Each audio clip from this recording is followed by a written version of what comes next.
Hey guys, welcome back to my surrogacy channel. Today we're going to go over some new things that have happened within my surrogacy journey. This is surrogacy journey number 2. This is video number 2. We are going to call this episode Funny Questions I Get Asked and What's Currently Going On With Me. I have had many questions asked for surrogacy, anything and everything, and I'm going to kind of just go over how you should approach certain questions and how you should just not ask certain questions. Also, if you are in the Southern Nevada area or you are looking into buying or selling a home in Southern Nevada, please let me know. I do real estate. That's actually why I am wearing this outfit. I just did a real estate video. Here is called Whereabout Wednesdays, where I talk about the whereabouts of Southern Nevada and different zip codes. So if you are interested in those kinds of videos, don't forget to hit like, subscribe, and that little ding dong bell, because that will let you know when this ding dong uploads a video. Also, if you just want to stay tuned for my surrogacy journey, do hit the subscribe button, because you will get little updates from me that will be happening probably now weekly, as I am trying to document this one more than I did the last one. But let's jump in.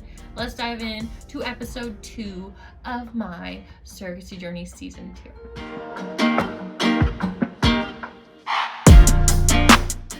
So surrogacy season 2 is going to start off with a big bang. No, it doesn't actually. So I just went to the OBGYN. I turned in my paperwork for my clearance letter yesterday, and they just delivered it to my coordinator this afternoon. I had actually called my coordinator earlier, letting her know that paperwork should be coming, and I asked her, like, what's happening next? What can we do? What is something that we need to wait on? And what's going on? What am I doing? And she said, so what happens next is that she'll start looking into clinics that will work with me, because I do have a couple of things that, are not just clean and done with. So Alma was born early. She was born at 36 weeks. Not many fertility clinics will work with somebody that had an early baby, but she was late term preemie, so some are still open. Also, because my last journey was a surrogacy journey, they're more open to helping me do another surrogacy journey. Most often they don't allow it if you had a 36-week baby of your own. They wouldn't really let you do it for surrogacy, but I guess if you did it for surrogacy before, they'll let you do it as a surrogate again. That's that information. So she said that she'll look into clinics to see who allows me to work with them. Then I'm assuming after that, they'll find out what intended parents have worked with those clinics and then match me. I did let her know. I said, hey, I want my intended parents to be open and aware that I will be documenting my journey, and I would love for them to join in if possible at the end, like the intended dads did last time, if the baby sticks, and which I'm hoping the baby sticks. And how they jumped in once we found a heartbeat confirmation. I know when we talked to the intended dads last time, I was just kind of chatting with them, and they had kind of mentioned, like, yeah, we didn't really want to join in until it was a for sure thing, because the last surrogate that they had didn't work out. So they played it safe, which is very smart. And if I would have known, I didn't know, but I just told them even earlier in the relationship, I was like, I'm not going to share anything you don't want me to. If you don't want pictures of your baby out, I won't do that, because that's fair to your child. And if you don't want your names used, I won't use it. And I just told them I wasn't going to do it. And then when they came to me and told me, like, hey, we would love to do a Q&A because people have been really curious about our side, I was like floored. I was like, oh, really? So that does happen. And I told my coordinator, I was like, I would love for that to happen again, because I do want to document my journey, and I would love for them to be a part of it, because I feel like surrogacy gets such a bad rap, and I don't understand how the media can just put like terrible things out there on this beautiful thing that it can be so beautiful. Of course, there's horrendous things that happen in everyday life, but they only ever show the terrible or the crazy, which obviously they sell stories with that. But I wanted to create a channel where people can follow along my journey and just see that, hey, I am a normal person, and I care just because I can carry a baby and I want somebody to have a baby, but also know that, I am a person. This is my body, and I am being compensated for it. I'm very honest with you guys about that. But with that being said, let's jump into questions that people have asked me and how you should approach questions, like asking a surrogate a question, and some questions that you should just not ask. Okay, guys? So first one, biggest one I get constantly is, how much money do you make? So in most contracts, if we make compensation, we are not allowed to say it. Contracts, they tell us, you are not allowed to share at all how much money you made. You're not even allowed to share your contract with anyone. And so just be known that surrogates are not allowed to tell you how much they make, more often than not. The second thing, people ask me, the other thing is, if you're so curious, just Google it. Honestly, most of us make the average within the average, unless you're in like Canada where you can't get paid. A lot of people also, they do it for free. I personally do not believe that as much risk as I'm going through, that I would do it for free. It's like renting out a coffee shop is what I've like gone for, and like compared to like doing real estate. If somebody's gonna rent out a coffee shop, they're gonna pay you a monthly stipend because they're renting out your space. They're not gonna give you the coffee. You don't get to have their product, but you know, they're using your space. My body's a coffee shop, their baby's the coffee. Okay, same idea. If they're gonna use my space, I would like a little bit of rent because it is my space. This one's just a little bit more extreme because it's my actual physical body. So that's that. If you try asking somebody how much they make, just don't. Maybe just bite your tongue. It is a very rude question, mostly because it belittles us when that's your first question.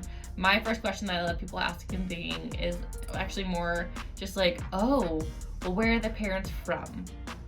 You know, they want to know about the family. They want to know about who I'm working with, who is it for? And I love to tell them that, you know, my past intended parents were from Spain and one of them was Italian, and I love talking to them about my dads and like talking and telling somebody, oh yeah, I had a baby for 2 dads. And they're just like, whoa, 2 dads? Like, that's the conversation I love to have because it's just so much more fun, so much more inviting. But the minute somebody looks at me for their first question is, how much money are you making? I'm like, not the first question you should ask. Maybe ask after a little while, you know, get to know that person. Also, just do your research. On average, surrogates make between 300, sorry, good lord, that's a lot of money. I was just doing a real estate video, hence the shirt in the area. And those are the numbers anyways. Between 30,000 and 40,000 for like a first time surrogate. And again, those are the averages. They're not like for sure set in stone prices. And then they go up higher as you do multiple surrogacy journeys. But not everywhere else you can make compensation. Some people don't take compensation. That's just how it works. First question out the gate, don't let it be how much money do you make, it's rude. Second question I get a lot, how do you not become attached to the baby? This one is a fine question for me. I actually really like this question because I feel like it helps develop this open awareness of what not everybody gets to hear all the time. A lot of people, you know, say like, how can you not be so attached to the baby? One, I love my kids. I'm attached to them. I love them. They're my suckers. But this baby's not mine. It's not mine. And when I went into it, I knew it's not mine. I know that this baby is going to 2 great parents. And I mean, it could be just a great parent. And that this baby, I mean, I also did it gestationally. So biology, like there's no biology when I do mine gestationally. I don't think I could do it traditionally just because I would want to see a little part of me grow up a little bit. So I think gestationally was something that I was very comfortable with because it had like a cut clean kind of, this is yours, it came out of me, but it's 100% yours. It's nothing to do with me other than it was warmed by my belly. So that's kind of the easiest way for me to put how I don't become attached, because it's not mine. It literally, I just have to go through a little bit of pain and suffering and poking at the needles. The needles, by the way, are the worst. But yeah, it's not my baby. I'm not attached to a baby that's not mine. I had a girlfriend back, how old is her son now? He's probably 3. So about 3 years ago, I got off of work. I went to visit her right after her son was born. She needed a nap. I was breastfeeding my kid actually at the time. And she just asked me, I was like, dude, I'm okay to wet nurse if you want me to wet nurse. And I did that for her son. She and I both talk about this actually quite a bit.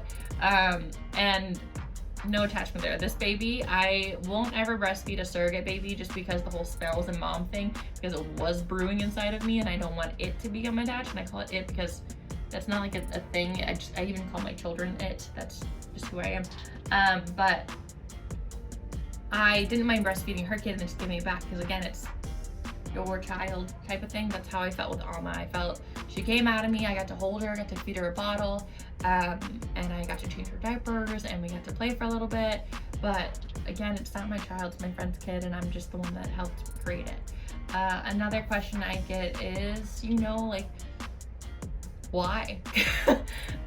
My biggest reason why I decided to do surrogacy, well, it's been very apparent to me in my life a lot. Like, I don't know, it just popped in here and there, here and there, and there. I'm like always like, maybe. And then all of a sudden it was like, I can do it.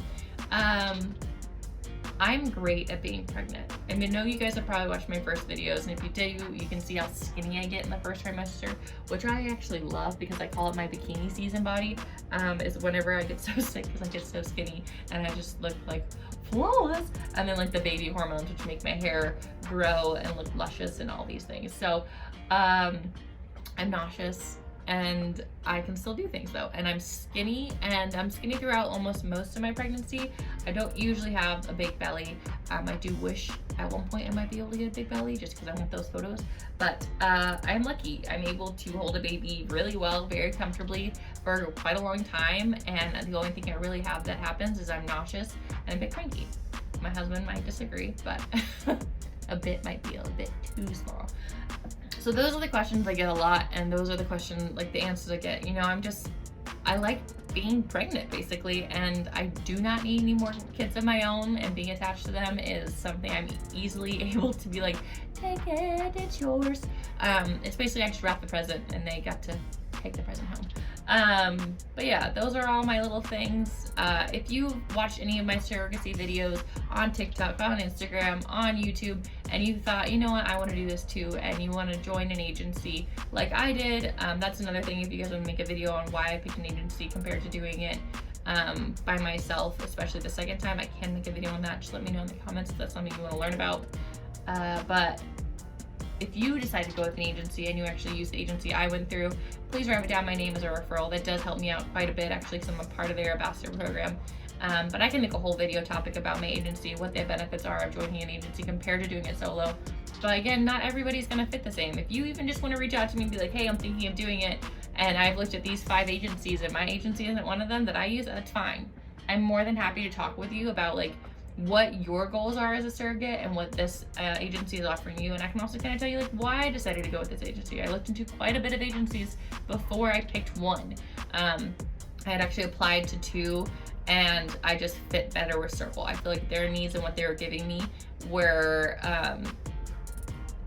they were just so much more connected for what I wanted, and then also the way they treated me and their whole staff on how it worked. So again, if you want me to go into a video about Circle Surrogacy, let me know. If you decide to do surrogacy and you apply to Circle, please write down my name.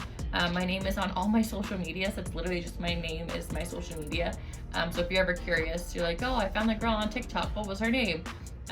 It's Ashley Howland. It's literally my TikTok name. So in the referral box, just please try and write down my name. It does, again, it helps me out quite a bit. This is the quick little surrogacy update. You guys have been wondering. I'm in the process of finding a new family. When that happens, I don't get to pick from the families. I just get to say, hey, this is what I'm looking for.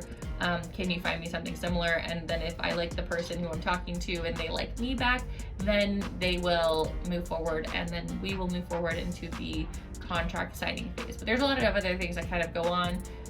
Write down in the comments. Also, if you have any ideas or videos that you want me to go over topics of surrogacy, of real estate, I will be doing more things. Go check out the Where About Wednesday video. I keep talking with my hands. You guys have a good day. Thank you for watching. Do you like my new space? I have so many questions on top of just this video, but this is the new spot. Also, I'm thinking about putting something back here. It's just in my guest bedroom. But yeah, that's it. I think.